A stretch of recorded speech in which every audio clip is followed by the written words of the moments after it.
мы заставим кого-то что-то покупать. Не об этом речь идет. Эти люди получат рабочие места, значит, будут получать зарплату, на которую смогут покупать товары. Это очень важно. Вы видели, дороги строят совсем не российские граждане. Это же вопрос. Это же вопрос государственного регулирования. Государственные, а работают, ну правильно, не совсем славянской внешности работают. Ну так что, тяжело пинка под жопу дать? Кому надо дать под жопу пинка? Правительству? Конечно, я считаю, да. Вы говорите, но тем не менее это вопрос государственного. Тем либерастам, которых ты представляешь. Только вы государственное регулирование ставите выше эффективности. Ну, какой-то, вот пока воля будет у таких ребят, как вы, да, вы выдержите, потом вы одряхлеете, как КПСС, и эффективность возьмет. Не надо, хозяин земли не одряхлеет, он меняется. Устает, конечно, но он меняется. Это правительство у нас зажирается. В этом плане регулирование есть. Это точно. Понятные правила игры. Посмотри, на какие морды наели. От Набиулиной начиная. И Степанова. Страшно смотреть. Хочется уже ему яйца отрезать, чтобы облегчить. Было сказано, это не первое и не последнее расследование в Соединенных Штатах президента, его команды или политиков. Это проходит постоянно.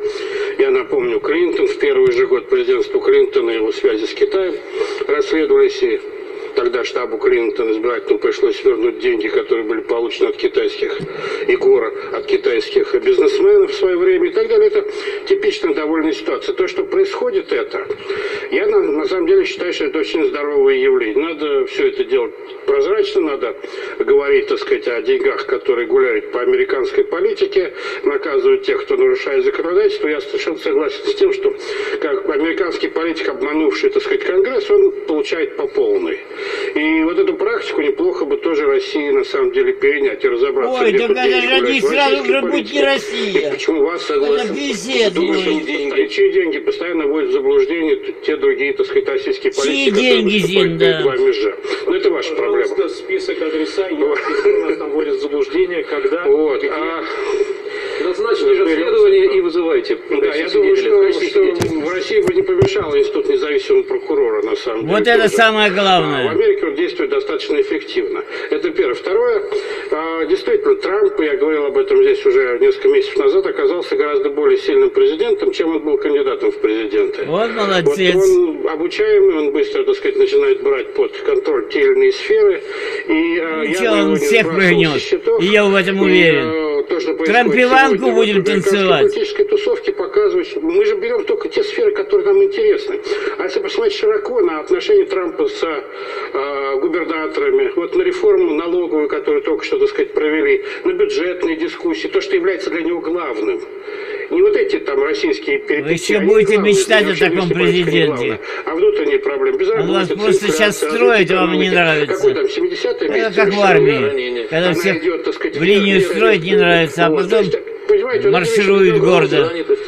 Да, он справляется с этим довольно, посмотрите, то, что происходит со всеми рынками, и Dow Jones, и все эти самые рвутся вверх, устанавливают рекорд за рекордом. Может быть, это пузырь, но для политика это важный показатель, он добивается. Это не пузырь. Губернаторы штатов с ним, в общем, довольно тесно сотрудничают, и инвестиции продолжают идти в Соединенные Штаты очень широким фронтом, в том числе из России.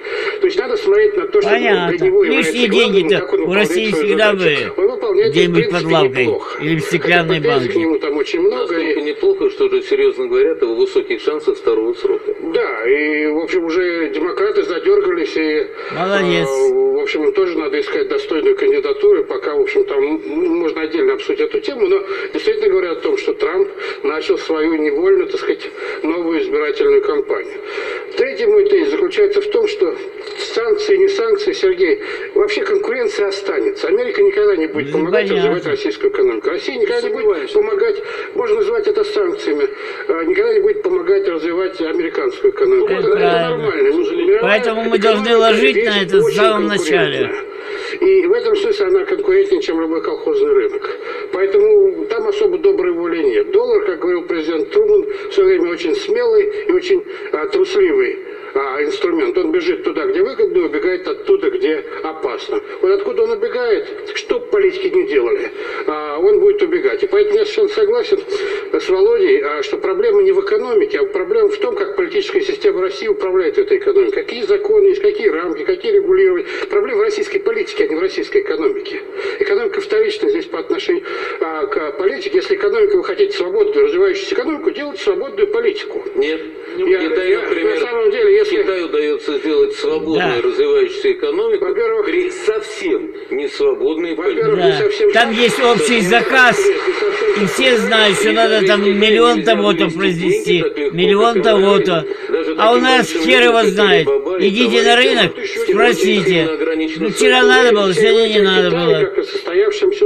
Надо возвращаться к планированию больших цифр.